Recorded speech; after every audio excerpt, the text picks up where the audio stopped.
High court ने भी माना कि रामकथा वाचन करने से नहीं रोका जा सकता। पंडित धीरेन्द्र शास्त्री।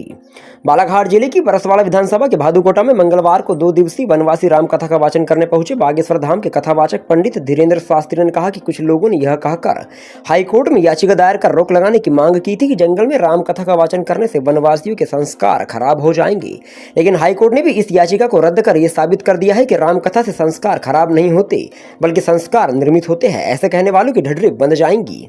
वहीं कथावाचन के प्रथम दिन कथावाचक पंडित धीरेन्द्र शास्त्री ने कहा कि जब भारत में आतताई अंग्रेज संस्कृति के साथ खिलवाड़ कर कब्जा जमा रहे थे, तब जंगल में रहने वाले वीर भगवान बिरसा मुंडा ने ही आजादी की लड़ाई का बिगुल बजाकर अंग्रेजों के छक्के छुड़ा दिए थे।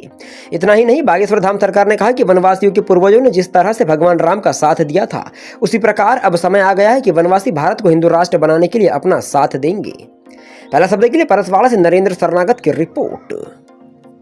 और बालाघाट में भी इतने पागलों का, इतने जंगल में भी पागलों का जुड़ना, याद रखना, इस भारत पर जब आतताई अंग्रेज अत्याचार कर रहे थे, उन अंग्रेजों का हटाने का बिगुल भी इसी जंगल से वीर बिरसा मुंडा के द्वारा उठाया गया था।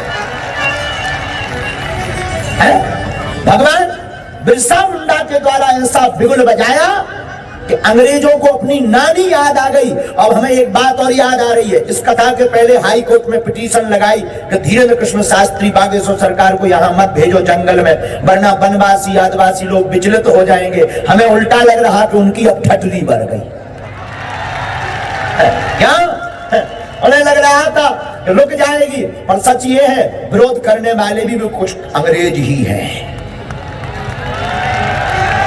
लेकिन एक बात बोलने, धन्य है बालाघाट के पागलों, तुमने उनको जिस प्रकार तुम्हारे भगवान वीर बिरसा मुंडा जी ने अंग्रेजों को उखाड़ दिया, अब हमें लगता है फिर से जंगल से ही क्रांति उठेगी और भारत में रहने वाले हिंदू विरोधियों को तुम ही लोग उखाड़ पाओगे।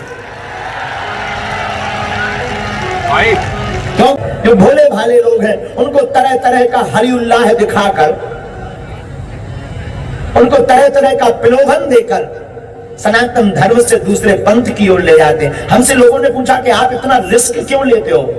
हमने कहा क्षमा करना, हम रिस्क नहीं लेते। हमारे दिल में हिंदुओं के प्रति उदार है कि हमारा हिंदू भटके ना। और हम वन में इसलिए कथा करने नहीं आए हैं, कथाओं की तो तारीख नहीं, लेकिन हम वन में सिर्फ आप लोगों के पास, क्योंकि हमें आप लोगों में अपने भगवान राम की छवि दिखाई पड़ती है। आप अपना गौरव भूलना मत। वन में रहने वाले वनवासियों, तुम उस वंश के हो, उस खानदान के हो कि तुम्हारी पूर्वज की पीढ़ी ने भगवान राम का साथ जिस प्रकार दिया था। अब हम प्रार्थना करेंगे, अब तुम्हारी फिर जरूरत है, अब तुम्हें हिंदू राष्ट्र का साथ देना पड़ेगा। जिस प्रकार राम जी बन गए तो राम बन गए, राम जी बन गए तो राम बन गए। अब हमें ऐसा लगता है कि पुनः भारत के बड़े बड़े बुद्धिमानों को, अब इन वनवासियों को इस